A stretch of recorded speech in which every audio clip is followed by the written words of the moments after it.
Content Kashmir में उससे आप सस्टेन नहीं कर सकते हो अनलेस आपके पास पीछे कोई बैकअप हो।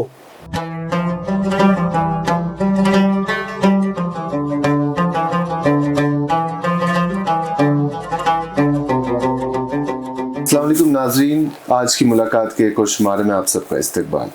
आज हमारे साथ मौजूद है ताहा नकाश। कश्मीर में जब कॉमेडी की बात आती है तो मौजूदा दौर में ताहा नकाश का नाम काफ़ी मशहूर और मकबूल माना जाता है। 2016 के करीब इन्होंने इंस्टाग्राम और यूट्यूब पे कॉमेडी वीडियो डालना शुरू किया। आज कॉमेडी और कश्मीर में कॉमेडी के कल्चर के हवाले से हम ताहा से बात करेंगे। बहुत इस्तकबाल आपका ताहा। शुक्रिया, आपने मुझे बुलाया। 2016 से आपने कॉमेडी जो करना शुरू किया या इंस्टाग्राम पे या यूट्यूब पे पोस्ट करना शुरू किया, तो तब आपके जहन में क्या आया कि आपने कॉमेडी का ये जो सिलसिला है इसे शुरू किया? जहन में ऐसे तो मैं कुछ नहीं बोलूँगा कि मुझे यही करना था, मेरे दिमाग में कि नहीं I have to do it. Normally मैं क्या कहते हैं उसको, एग्जाम से मेरे करने के लिए मेरे पास कुछ नहीं था। मैंने सोचा वीडियो एक बनाते हैं, दोस्तों को हंसाएंगे, क्योंकि वही स्कूल में दोस्तों को हंसाते रहते थे, स्कूल में स्किट्स करते थे। मैंने सोचा डालते हैं यार, दोस्त देखेंगे, मज़ा आएगा। हो गया, एक वीडियो डाला, फिर दूसरा वीडियो डाला, फिर एग्जाम्स भी थे तो वहाँ से फिर स्कूल में बोल रहे थे दोस्त अच्छा बनाता है यार, और बना, तो धीरे धीरे व्यूज़ भी बढ़ते गए। So this is how it started. So ये जो कॉमेडियन होता है एक, उसमें कुछ मखसूस ट्रेट्स होते हैं, जैसा उसकी कॉमिक टाइमिंग बहुत अच्छी होती है, वो जो पंच लाइन्स अच्छी मारता है, जोक अच्छे क्रैक करता है। तो ये सब कुछ था आपके अंदर या ये विद टाइम डेवलप हो गया? मैं खुद को नहीं बोलूँगा मैं खतरनाक कोई कॉमेडियन हूँ, मेरे पास टाइमिंग ज़बरदस्त है। इट इज़ समथिंग लाइक, मैं बोलूँगा कि मेरे से हो जाता है, मैं कोई मेहनत नहीं करता हूँ उतनी इस चीज़ पे, ये बस हो जाता है मेरे से। तो हाँ, विद टाइम कंटेंट इम्प्रूव हुआ मेरा, क्योंकि आप सीखते हो, आप कंज्यूम करते हो कंटेंट, फिर आपका कंटेंट भी बढ़ता है। जो पहले मेरे वीडियोस थे उनके मुकाबले आज मैं बोल सकता हूँ थोड़ा कि अपनी जगह मुझे थोड़ी सेटिस्फेक्शन कि हाँ थोड़ा सा तो ठीक हो रहा है। 2016 में या 17 में आपके वीडियोस बहुत फ्रीक्वेंटली देखने को मिलते थे सोशल मीडिया पे, लेकिन फिर जब 2021 या 23 आपके वीडियोस बहुत कम हो गए, उसकी कोई स्पेसिफिक वजह है? वजह मैं बोलूँगा ऑनेस्टली कंटेंट फटीग हो जाता है इंसान, और अपनी भी मसरूफियात, स्टडीज़ थी, बाहर चला गया था पढ़ने, तो वो एनवायरनमेंट नहीं, और फिर यहाँ का अल्हम्दुलिल्लाह 2019 में शटडाउन, कोविड, इंटरनेट बंद, तो धीरे धीरे वो कम होता गया मेरा। कॉमेडी के हवाले से कश्मीर कितना ग्रो हुआ है इन पास्ट 10 इयर्स अगर आप देखें, क्योंकि आप भी 2016 से कर रहे हैं, तो इट्स ऑलमोस्ट 8 इयर्स नाउ। तो कॉमेडी कश्मीर में पहले भी थी, क्योंकि वो एक डिफरेंट तरीके से की जाती थी अगर हम उसको देखेंगे, जैसे दूरदर्शन पे या कशर चैनल या फिर कॉमेडी वीडियोस एवं या स्टैंड अप कॉमेडियंस इस तरीके के नहीं थे, लेकिन एक दूसरे स्टाइल के थे। तो कॉमेडी इन कश्मीर को किस तरीके से देखते हैं? आई रिमेम्बर बचपन में एक ये आती थी चैनल टेक वन, उस पे आते थे कश्मीरी ड्रामा, तो हम दिन को वही देखते थे। I remember my like winter vacations, बैठा हूँ वही चल रहा है, उस पे अलग अलग कॉमेडी स्किट्स आते थे। फिर वो पायरेटेड सीडीज भी मिलती थी यहाँ लाल चौक में, तो वो कॉमेडी अगर हम देखेंगे और आज की कॉमेडी देखेंगे, मैं बोलूँगा खुद को आई एम नॉट कोई ज़बरदस्त आदमी, मेरी उतनी फॉलोइंग नहीं है। जो कंपेरेटिवली लोग हैं जो यूट्यूब पे काम करते हैं इस वक्त, बड़े बड़े चैनल्स हैं उनके, तो they have a specific type of comedy, वो उसी को कंटिन्यू कर रहे हैं। जो हमारा जब अलग है, जो कॉमेडियंस होते हैं सोशल मीडिया पे, जो हम रील बनाते हैं, हम थोड़ा मॉडर्न टच देते हैं उसको। बाकी आइडिया ऑफ कॉमेडी तो यहाँ वही सेम ही रहा है इन सब time.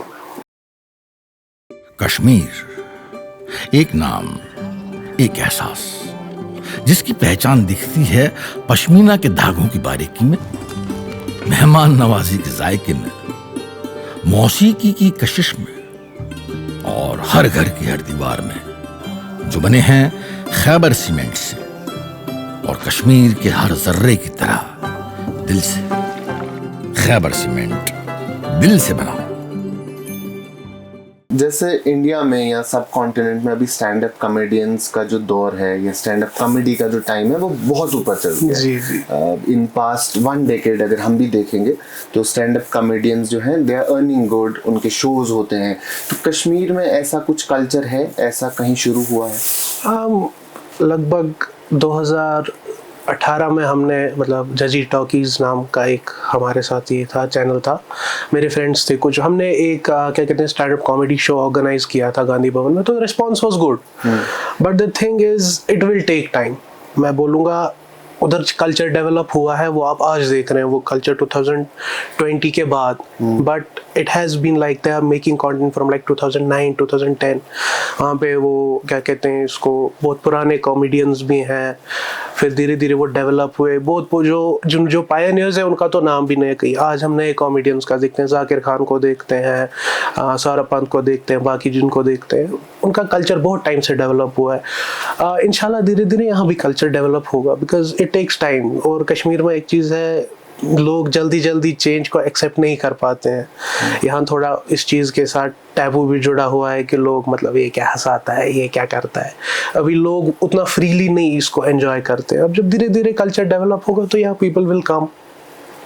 So you talked about Kashmir, मेरे जहन में एक सवाल आ रहा है कि कश्मीर में क्या कॉमेडी, क्योंकि एट टाइम थोड़ी सी ऑफेंसिव लगती है हमको, है ना, जब आप कुछ भी स्किट परफॉर्म करते हैं या आप कुछ कॉमिक रोल होता है आपका वो परफॉर्म करते हैं, तो एट टाइम्स लोगों को लगता है कि ये ऑफेंसिव हो रहा है। तो आपको कभी ऐसा रिस्पॉन्स मिला है अपने वीडियोस पे या अपनी जो भी आपने कॉमेडी स्किट्स किए हैं उन पे? हाँ क्यों नहीं, मेरे पे तो फतवा भी लगा एक बार। बाहर तो चलता है, आप कुछ भी आप गाली दे दो, कुछ कर दो, इट्स ओके, क्योंकि वहाँ वो कल्चर है। अब हम जो है, हमारा यहाँ वैसा कल्चर नहीं है, यहाँ शर्म है, यहाँ हया है, और अच्छी चीज़ है, गलत नहीं है। तो इट्स वेरी थिन लाइन, आपको एक वायर पे चलना पड़ता है ना, आप ज़्यादा उधर जा सकते हो ना इधर।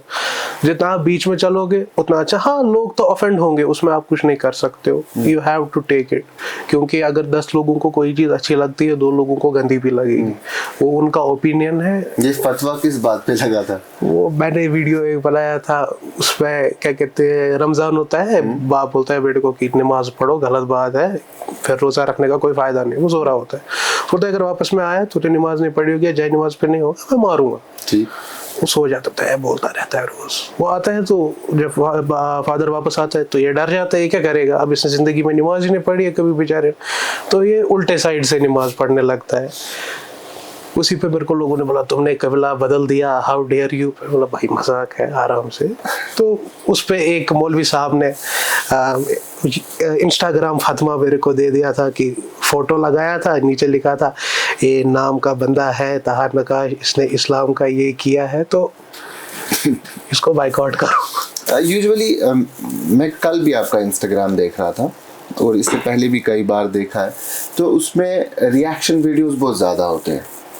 जैसे अभी वो ट्रैफिक कॉप का एक वीडियो था, आपने उसका डबिंग किया था, या उससे पहले भी बहुत सारे रिएक्शन वीडियोस आते हैं। So are you comfortable in making reaction videos mostly, या कुछ ज़्यादा रिस्पॉन्स आता है इन चीज़ों पे? रिएक्शन वीडियोस पे रिस्पॉन्स ज़्यादा आता है यहाँ पे। मतलब इंस्टाग्राम का एक ये है कि it works on what's trending, algorithm ऐसा है। आप कितना ओरिजिनल कंटेंट बनाओ, आप कुछ भी बनाओ, अगर वो चीज़ वहाँ से ट्रेंडिंग एल्गोरिथम में नहीं है, वो नहीं आपको आएगा।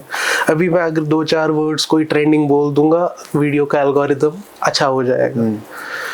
तो मैं वही देखता हूँ कि भाई क्या फिलहाल ट्रेंडिंग चल रहा है, कौन सा हमारे मतलब मेरे पेज के हिसाब से, मेरी पर्सनैलिटी के हिसाब से, मेरी कॉमेडी के हिसाब से इन लाइन आता है, तो वो बना देते हैं। जैसे लास्ट टाइम मैंने वीडियोस बनाए थे, how Kashmiri drivers, what Kashmiri drivers say while driving, what Bollywood says in Kashmiri, तो वो सब चीज़ें थोड़ी चलती है। अगर हम आज के टाइम देखें, जैसे आपने भी मेंशन किया कि YouTube पे काफ़ी चैनल्स अच्छा कर रहे हैं, जो कश्मीर बेस्ड चैनल्स हैं या कश्मीर के लोग हैं, वो कॉमिक सर्कल में अच्छा कर रहे हैं।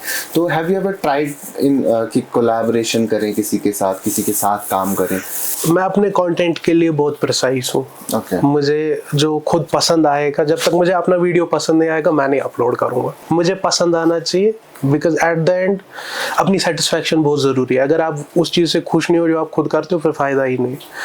और बाकी इनके साथ कोलैबोरेशन की बात हुई तो मुझे एक तो पहली बार टाइम नहीं मिल पाता है, और दूसरा कि मुझे उनका कंटेंट अपने कंटेंट के लाइन में नहीं लगता है। मेरा थोड़ा अलग जाता है, उनका थोड़ा अलग जाता है। Okay, I can be wrong. अगर हम इंस्टाग्राम या यूट्यूब एल्गोरिथम की बात करेंगे, व्यूज़ की बात करेंगे, अगर हम कंटिन्यूसली इंस्टाग्राम पे पोस्ट नहीं करते, हमारा पेज डेड हो जाता है, वो ना के बराबर होता है, क्योंकि उसकी विजिबिलिटी ख़त्म हो जाती है।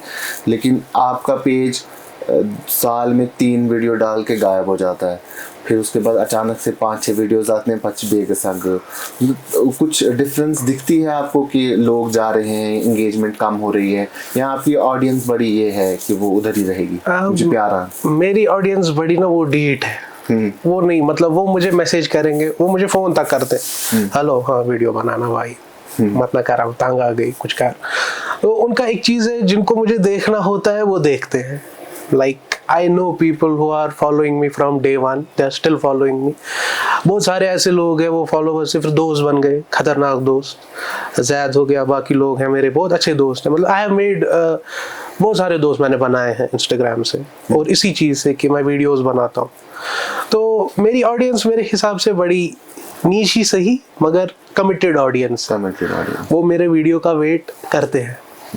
तो थोड़ा अगर पर्सनल लाइफ पे हम बात करें, आप दुबई गए थे for higher studies I guess, so अभी वापस आ गए, डिग्री हो गई, सो तहान आकाश कॉमेडियन अभी क्या काम करता है अपनी रोजी रोटी कमाने के लिए?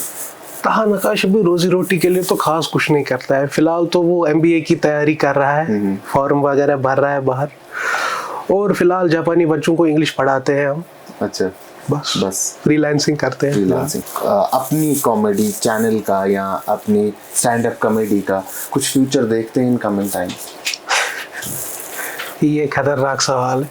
हाँ, मैं इसमें मतलब आई विल बी ऑनेस्ट, अगर आप कोई भी कंटेंट सोशल मीडिया पे जनरेट करते हैं कश्मीर में, पहली बात कश्मीर में सबसे बड़ी चीज होती है, आपको कोई ना कोई पकड़ेगा ही इस पे कि are you adding value to something. सबसे बड़ी बात वो है। मतलब आप कुछ भी करो, नीचे एक बंदा होगा, तेरा क्या रोल है सोसाइटी में। वो नहीं देखते कि भाई ये अपने घर पे खाना नहीं प्रोवाइड कर पा रहा, ये सोसाइटी को क्या देगा ये। वो तो छोड़ ही दो। अब कंटेंट से मैं बोलूंगा सस्टेनेबिलिटी हमारी, कंटेंट कश्मीर में उससे आप सस्टेन नहीं कर सकते अनलेस आपके पास पीछे कोई बैकअप हो। मैं ऐसे आपको बताऊंगा, if you have a business you can promote it through social media. आपका कंटेंट जितना अच्छा होगा वहाँ, उतना आपका बिजनेस पे इंसाइट आएगा। तो वो एक बड़ी अच्छी चीज़ है। अब आप बोलोगे भाई मैं कॉमेडियन बनूंगा कश्मीर में, मैं सिंगर बनूंगा और फिर फुल टाइम सस्टेन करूंगा, हाँ अगर आपको अल्लाह ताला ने लिखा होगा रिज़िक, why not, but most of the time नहीं है, बहुत मेहनत करनी पड़ती है। मैं अगर अपनी बात करूँगा, चलो मैं दिन में डालने को तो 8 वीडियो डाल दूँ, करना ही क्या है, लिपसिंग करनी है, डाल दिया। यहाँ कम लोग हैं वो करने वाले। बात है सस्टेनेबिलिटी। आगे मैं इसमें फ्यूचर क्या देखता हूँ अपना, चलो मैं तो मजे के लिए कर रहा हूँ। मैं तो आज भी बनाओ खांद्र पाती वीडियो। कुछ लोग लेकिन इसको एज सीरियस थिंग करते हैं, उनका करियर वो बड़ा मुश्किल है। आपको तो भी बात कहीं गाइस क्या आसो, you have to think about your future, क्योंकि सीधी बात है, it is all about algorithm. Instagram is all about numbers. अगर आपके मिलियन भी फॉलोवर होंगे, आपको नहीं देगा कोई मोनेटाइजेशन ऐसे ही। जब तक आप कोई नोन फिगर नहीं होंगे, जब तक रोनाल्डो फुटबॉलर नहीं है, तब तक ही उसको 5 लाख 10 लाख रुपए पर पोस्ट मिलते हैं इंस्टाग्राम पे। अब अगर वो खाली इंस्टाग्राम सेलिब्रिटी होता, उतना नहीं मिलता। So in your opinion social media से कमाना कश्मीर जैसी सोसाइटी में उस पर हम पूरी तरह से रिलाई नहीं कर सकते? मतलब हाँ, मतलब सस्टेनेबल है। अगर जेब खर्चा निकालना है किसी को, इट इज गुड, जेब खर्चे के लिए बहुत अच्छा है। अब आप फुल टाइम कर रहे हो, हाँ इसमें भी अब दूसरी चीज़ें आती है। आपका ये हो गया कंटेंट मैनेजमेंट हो गया, SEO हो गया, बूस्टिंग हो गई, उन चीज़ों से आप कमा सकते हो। मेनली कंटेंट से नहीं आप कमा सकते हो। ओके, सो कश्मीर में सबसे ज़्यादा किस टाइप की कॉमेडी चलती, कौन सा जॉनर चलता है? इसमें मेरे को मारेंगे लोग।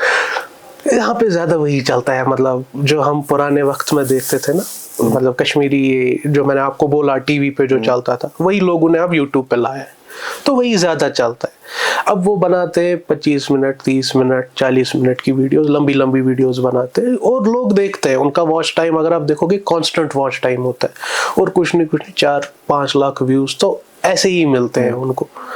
तो यहाँ पे अभी वो चीज़ उसी चीज़ पे है कि पुराना स्टाइल चलता है, थोड़ा अगर डेरोगेटरी भी होता है उसमें कश्मीरी स्टाइल में, तो आजकल के बच्चों को समझ नहीं आता है। ये खोक, ये ज़बानी खेक तो आजकल के बच्चों को समझ नहीं आता है, मगर वही चलता है थोड़ा इधर उधर टाइप की कॉमेडी जैसे पहले चलती थी। मगर it has been like a down ये डाउनफॉल है। डाउनफॉल ही है आप मान लो, क्योंकि पहले कॉमेडी का लेवल अलग था। पहले के डीडी के प्रोग्राम वो बड़े अच्छे होते थे, नज़ीर जोश साहब होते थे उसमें, वो बड़ा मतलब अच्छा होता था, उसमें कोई वो गलत चीज़ नहीं होती थी, लेका हंसना हंसना कुछ मतलब किसी को डेरोगेट नहीं करते थे वो लोग। आज थोड़ा वो मतलब सीधी बात है, जो बाहर जो उस पार असर होगा वही इस पार भी असर होगा। जो मेन लैंड में चल रहा है उसका तो थोड़ा शॉक वेव तो यहाँ भी आएगी उसकी। कहाँ आपको लगता है कि कश्मीर में पॉलिटिक्स भी बहुत ट्रेंड में रहता है हमेशा, पॉलिटिशियंस एट टाइम्स बना मजाक का हिस्सा, तो आप वो चीज़ ट्राई क्यों नहीं करते हैं? क्योंकि बहुत मीम्स बनते हैं पॉलिटिशियंस के, और कुछ ऐसी चीज़ें होती है जो शायद मीम कंटेंट बन जाता है और वो बहुत वायरल होता है, उसको डिफरेंट तरीके से लोग यूज़ करते हैं। तो आपने कभी ट्राई किया है पॉलिटिक्स, या आगे कभी करेंगे उसको? Politician is a best comedian, उससे बड़ा कॉमेडियन। और यहाँ तो फिर अस्तगफिरुल्लाह, अब वही है कि फंसना नहीं है इंसान को इन चीज़ों में। और मैं ज़्यादा मतलब पंच डाउन कॉमेडी मुझे अच्छी नहीं लगती है। अगर आप किसी को पंच डाउन करते हैं कॉमेडी में, मतलब आप उसको डेरोगेट करते हैं, आप उसके मुंह पे या उसकी हाइट पे या किसी भी चीज़ पे मजाक उड़ाते हैं, मुझे वो पर्सनली पसंद नहीं है। अगर आप दूसरी चीज़ें मतलब पंच अप वाली कॉमेडी करेंगे तो वो मुझे थोड़ा ज़्यादा पसंद आता है। अब मीम कल्चर है, मीम कल्चर तो that is an offensive culture. तो पेजेस हैं कश्मीर में बहुत सारे जो ये काम करते हैं, एंड पसंद भी आता है, गलत नहीं है, मतलब गलत हो ना हो वो तो नहीं मैं बोल सकता, लोग पसंद करते हैं उस चीज़ को। पर्सनली मैं मीम पहले बनाया करता था, बट एज के साथ साथ थोड़ा रियलाइज हुआ कि नहीं, खास नहीं है उतना ही, नहीं करे तो इसीलिए थोड़ा दूर रहते हैं उनसे। आपके पूरे कॉमेडी जो करियर है उसमें आपका सबसे अच्छा, सबसे फेवरेट परफॉर्मेंस कौन सा? हम चर्सी, वो जो एक कैरेक्टर है ना, उसको आपने बहुत टाइम तक चलाया, मतलब जितना मैंने देखा उसको काफी टाइम तक चलाया फिर छोड़ दिया। वो क्यों छूटा और वो शुरू कैसे हुआ था? अगर देखेंगे द कैरेक्टर ऑफ हम चर्सी, it is like a reflection of society. Society में वो लोग भी है, अगर सोसाइटी में मौलवी साहब है, सोसाइटी में वो भी है। आप नहीं बोल सकते हो कि उसको जीने का हक है तो इसको नहीं है, ये भी जी रहा है, इसको भी ऊपर वाले ने बनना है। तो वो जो हरकतें करता है उसे मैंने उठाया था कि जो मेरे आसपास के अहातों में चीज़ें चल रही होती थी, और जो वो बंदा होता है वो बड़ा वल्नरेबल बंदा होता है, वो कभी भी कुछ भी बोल सकता है क्योंकि उसकी वही हालत होती है। तो उसको मैंने अडेप्ट किया था अपने वीडियोस में। उस पर भी एक दो क्या कहते हैं लोग थे वो ऑफेंड हो गए कि यार you are promoting drugs, you are doing this, तो उससे थोड़ा सा इम्पैक्ट आया उस पर, मगर फिर मैंने चलाया उस कैरेक्टर को। तो उसके बाद मुझे कोई ऐसी सिचुएशन लगी नहीं जिस पे मैं उसको डाल सकूं। तो इंशाल्लाह अगर मिलेगी कोई ऐसी सिचुएशन तो आई विल फॉर श्योर, क्योंकि मेरा तो बड़ा पसंदीदा कैरेक्टर। हाँ, कुछ है नया आपके दिमाग में, नया प्रोजेक्ट जो हमको देखने को मिलेगा जिससे हम हंसेंगे? इंशाल्लाह आएंगी, रील्स आएंगी इस साल। थोड़ा सा मैं सोच रहा था कि एक वेब सीरीज टाइप बना लें, बट वही बात है, टाइम नहीं है, फंड्स की दिक्कत, इक्विपमेंट वो सब अरेंज करना। तो इंशाल्लाह इफ एवरीथिंग सेटल्स गुड बनाते हैं कुछ जो लिखा होगा अल्लाह ताला ने। तहा एक और सवाल है कि कॉमेडियंस हैं वो किस तरीके से सोसाइटी की हेल्प कर सकते हैं गुड वे, क्योंकि बहुत सारे इश्यूज रहते हैं हमारी सोसाइटी में। जैसे कश्मीर में भी सबसे बड़ा इशू जो हम देखते हैं वो ड्रग अब्यूज़ है। तो एक कॉमेडियन पे भी रिस्पॉन्सिबिलिटी है क्योंकि वो भी एक सिटीजन है सोसाइटी का। तो एक कॉमेडियन किस तरीके से अपनी कॉमेडी की मदद से हेल्प कर सकता है सोसाइटी को in a positive way, to bring the positive change? जब आप किसी को हंसाते हैं, फिर आप किसी भी चीज़ से हंसाएं, उसके दिमाग में मेमोरी बन जाती है उस चीज़ की, क्योंकि वो हंसता है, डोपामिन रिलीज होता है, उसके दिमाग में वो मेमोरी छप जाती है, फिर वो सोचता है, वो हंसता है। तो अगर हम सोशल इश्यूज को वैसे प्रेजेंट करेंगे तो ऑब्वियसली वो दिमाग में छप जाते हैं। मेरा एक वीडियो था बिजली चोरी का, अपने ही बाप को वो पकड़ते हैं, बोलते हैं चोर है, मारते हैं, वो बिजली चोर उसका बाप ही निकलता है। तो द थिंग इज, जब आप हंसे उस चीज़ पे, आपके दिमाग में बैठ गया भाई बिजली चोरी है इस सोसाइटी में, बिजली चोरी ठीक नहीं है, मेरा ज़मीर मुझे इजाज़त नहीं देगा बिजली चोरी करने की। हम चर्सी है, वो सब करके फंस जाता है, कोई कांड कर देता है, हमें हंसी आती है, तो हमें क्या सबक मिलता है? वो सब कांड करोगे तो इस चीज़ से, वो सब कांड होते हैं, वो सब चीज़ें नहीं कंज्यूम करनी चाहिए। यस, ज़रूरी है आपने बोला कॉमेडियन की ड्यूटी है, ऑब्वियसली अगर आप सोसाइटी में एक रहते हैं, आपके पास एक ऑडियंस है, आपकी ऑब्वियसली एक रिस्पॉन्सिबिलिटी बनती है कि आप लोगों को एक तो आगाह करें, उनको स्कैमों में पड़ने से बचाएं, उनको इन चीज़ों की अवेयरनेस दें। आप हंसाएं उनको, कभी ना भी हंसाएं, मगर अवेयरनेस ज़रूर क्रिएट करें, वो ज़रूरी है। तो या इट्स वेरी इंपॉर्टेंट और करना चाहिए हर एक को। इन द एंड जैसे वी नो दैट हंसना या हंसाना एक ब्लेसिंग है। हंसाना तो बहुत बड़ी ब्लेसिंग है, क्योंकि सब लोग आपको हंसाते नहीं होगी आज के टाइम पे। क्या नए फेसेस को आप देखते हैं आने वाले वक्त में जो इस गैप को फिल करेंगे? क्यों नहीं, like it's an open ground. तो इंशाल्लाह आएंगे, आने तो चाहिए। If someone likes to make people laugh, someone likes to make content, आएंगे। और मैंने बहुत सारे देखे भी हैं कश्मीर में, वारिस भाई हो गए, उनकी तो बहुत ज़्यादा फॉलोइंग है, इतना अच्छा कंटेंट बनाते हैं, लोगों को हंसाते हैं। तो वैसे ही धीरे धीरे आएंगे ये लोग, क्योंकि सीधी बात है, मैंने किसी को देखा, मैं भी शुरू करता हूँ, मुझे भी कोई देख लेगा, इंशाल्लाह वो भी शुरू करेगा। तो इंशाल्लाह मैं होप करता हूँ कि जो भी कंटेंट बनाए, कोई भी कंटेंट बनाए, मुझे उसे कोई ये नहीं, क्योंकि मेरा क्या ही चाहता है, इंस्टाग्राम मेरा थोड़ी है या यूट्यूब मेरा थोड़ी है, चाहे कोई भी कंटेंट बनाए, अच्छा कंटेंट बनाए, add some value to it. फिर आप चलिए पैसे के लिए नहीं कर रहे हैं, पैशन के लिए कर रहे हैं, अच्छा बनाइए, ताकि कल को कोई वो वीडियो देखे, कल को वो कोई कंटेंट कंज्यूम करे तो वो कुछ अच्छा ही महसूस करे, वो ना बोले कि ये मैंने क्या देख लिया, खुशी हो। तो इट इज इम्पोर्टेंट ना कि लोग आते रहें, टाइम के साथ आते रहेंगे इंशाल्लाह, क्योंकि वक्त बदलता रहता है। तो इंशाल्लाह अभी बच्चे आएंगे, वो भी देखेंगे, हाँ शिफ्ट होगा थोड़ा सा, जैसा मैं बनाऊंगा वैसा वो मेरे से अच्छा बनाएंगे इंशाल्लाह, आई होप। और मैं होप करूंगा कि वो वही 5 आप कॉमेडी ही करें, 5 डाउन ना करें, खराब ना करें चीज़ों को। So that is important. So thank you very much Taha for giving us your valuable time. So ये थे Taha Naqash, the Ruzu Buchan Kashmir Life Institute.